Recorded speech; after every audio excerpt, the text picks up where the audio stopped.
It's time for showbiz, and Miss G has joined me. Hello, Miss G. Hello, Israel. How you doing? Yeah, I'm well. We are still on Miss Ghana.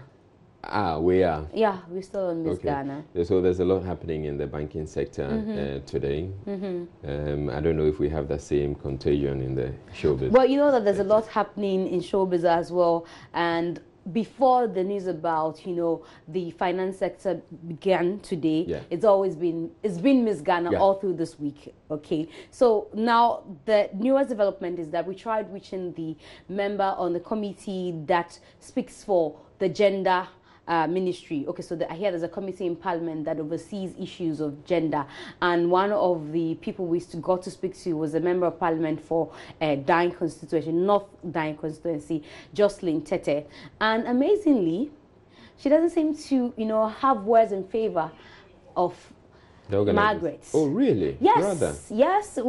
Everyone is surprised. It was a lengthy conversation, but here is how it went. Being a beauty pageant is not just about the crown, the sash, or enjoying the fame. Is that to say that you endorse? Is that to say that you endorse the alleged harassment? No, I don't endorse it. I'm only trying to say that it is not just about the glory. She must live up to it and make sure she delivers as she signed, as the contract says. So I'm a female and a young politician. And I will not sit in my comfort zone and say that we don't get those attacks. You go to men for support and they want to take advantage of you and all that. And we condemn those actions. The only thing I'm trying to say is that she's supposed to be a woman that we all look up to. She's supposed to be the queen that we all look up to. Is that to say that you think that she's not living up to that? I will not say she's not living up to that, but she should have considered those who believed in her, that apart from the rights associated with this position, she's supposed to be maturely involved in attending to the response group. The only thing I stood for or standing for is that she could have considered those of us who believed in her, that you can stand in and take all the bullets in front of us for the younger generations to also follow up. Well, so, but finally I got her to, because I was surprised. So I said to her that, is there nothing that you're going to do to ensure that this business of beauty pageantry is regulated some way, somehow? She says, well, they may have to look into that. And she says, until they are back from recess, this issue will tarry. Well, yeah, I wonder what they can do, though. I mean, for the moment that they are. Well, and I keep saying that Ghana at 60 endorse Miss Ghana at 60. And so, if you're deciding to partner them and it's going this way, it has to do with government. I understand. I would want to believe that government would have to look at it. I mean, because Parliament is just a legislature. There's a government that's running all the time, and so they should be able to do something about it. And in any case, he's a minority member of Parliament. So that's true. There's nothing she can do, so the whole committee can't do anything. I doubt. Well, now there's been a statement released by the Public Affairs Department of exclusive events, Organisers of Miss Ghana, and I keep saying, I said on radio today, that I don't know who is issuing these letters, and so who do we go to and who do we begin to question? But let's read it. Right, so Exclusive Events Ghana dares former beauty queens to mention the names and addresses of the big men who wanted to sexually abuse them. It goes on to say, the management of Exclusive Events Ghana, the organizers of the annual Miss Ghana beauty pageant, by this statement categorically rubbishes the frivolous allegations of sexual exploitation, abuse and pimping of the winners of the pageant to praying men. These allegations leveled against Exclusive Events Ghana and Inner Party are useless and categorically untrue, inspired by malice and mischief, and only calculated to ridicule, embarrass, disparage, and bring out their outfits into disrepute. We are daring the former winners: Margaret Derry, Miss Ghana 2017; Stephanie Kakari, Miss Ghana 2010; Gisepina Nana Ekia Befi, Miss Ghana 2013; and Antoinette Delali Kemavo, Miss Ghana 2015. So they're daring them to mention the names and addresses of the big men that Inner Party and Exclusive Events Ghana wanted the beauty queens to have sex with in return for financial returns and sponsorship deals. It is very sad that in this modern era, some young women still see themselves as only useful sex objects, beauties without brains, always consider themselves as sex objects and nothing else. Women empowerment and development will continue to suffer setbacks if naive women still hold on to the old tricks of using sex as a medium to manipulate, discredit, and blackmail people. All right, so it goes on and on and on.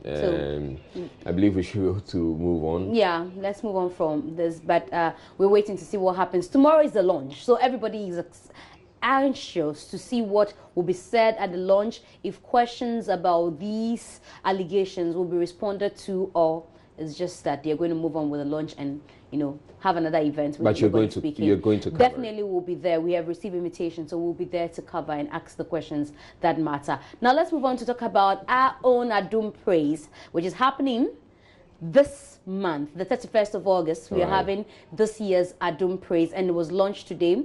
And we have international artist Eben. You know that song, He Has Given Us Victory. Don't tell me I've not. I've heard it. Yeah, he's coming to Ghana, and he is the lead artist, including the Miracle. We have Dinah Hamilton. We have a lot of other stars joining us for this year. So here are excerpts from the launch earlier. We have Elder Miracle coming this year, who's celebrating his birthday, his celebration for him for 40 years. 40 years in ministry. Yewo Eben onufi Nigeria. He has victory, and then you are God all by yourself. And then at the center of it all, you have all these songs. Come and see what the Lord has done for me. He has taken away my sorrows and I am free. What's up, Ghana? It's your boy Eben, ministering to God's children. Adum Praise 2018. It's going to be amazing. Kweku Jesi, Mejidisa Bebre Wahanuma Muhu Nache.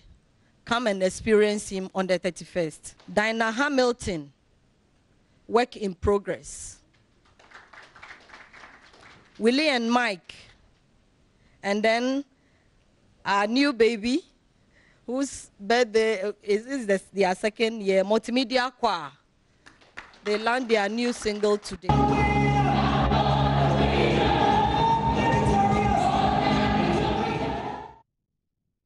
Okay, so like they said, the Multimedia Choir launched their maiden single today, and everyone is talking about it. It's titled Victory. So here's a little report on that. In unity came victory, and in victory came a new song, and the Multimedia Choir was there.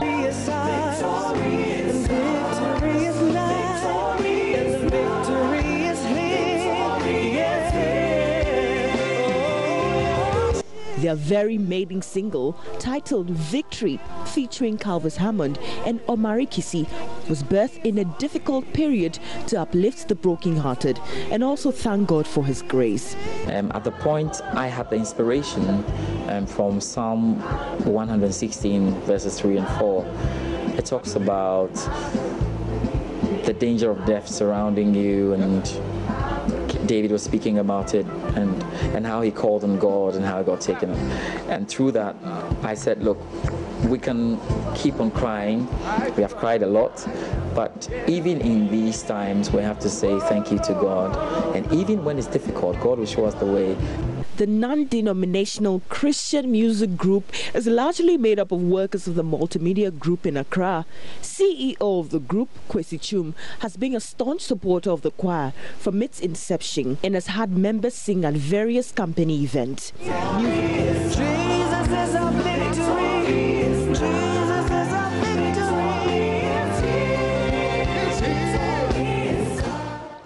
Okay, so beautiful song by the Multimedia Choir. Yeah. It's just that they've streamed the people. You and I, we can't be members of that choir. Your voice won't pass. Mine won't pass either. No, they have to train. I mean, we would have to train. Because the people who are there have rehearsed and trained and they've brought them together. And you're sure that when you train, you'll be able to? Yep, very much so. What song would you sing? Victory is ours. What part is that? Doesn't matter. The viewers appreciate my. They don't at all. I'm sure they are laughing at you in their homes. They are like, no, they're not. You know, you can't even open. You know, you can't open up to say Victoria, Victoria. You don't want them to hear. Like really? Yeah. We're not singing here. We're presenting the news. But we're just talking about it's our choir. Yeah. So we can do the singing another time. And I've sung here on this platform before. Yes. What did you sing? And I got rave reviews. Have you forgotten? And from. Let's get You've danced. I know, but singing, I'm not sure. Oh, I have. Okay, you attempted dancing. I should say that. Okay, let's get on with it. I said you sing and let me go. We don't have any more time, actually. I'm told I have a second. We don't. He can't sing to save his life. Thank you for having me. That's so not true. Thank you very much, Miss G, for bringing us showbiz.